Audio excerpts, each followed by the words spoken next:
ako dito ito. Putik na notice yan, nasa cabinet. Hihingi ko yan kagabi, ayaw mo ibigay. Kasi kay Jello to, almusal niya, Tisam. Huwag mo gisingin, Chi. Eh, paano natin malalaman kung gusto niya ng noodles? Oh. Nilalamig yan, oh. Tignan mo, kumutan mo, Chi. Oh. Yakapin mo, nilalamig. Malamig din ako, tsaka matutulog din ako. Oh, matulog ka rin, matulog. Uy, Papahinga ako. Pwede ba huwag mo na ngayon? G, ano? Hindi, ano, yain sana kita ng mag-noodle. Wala pa akong tulog. Okay lang ba? Yung personal space ko? Ano yung muna?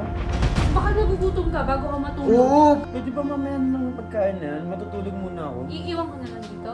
init mo muna dun. Iit ko na. Ikaw, Oo, ano hingi ba? mo muna. Kung anong gusto mo? Iitin ko lang, ha? Sige lang.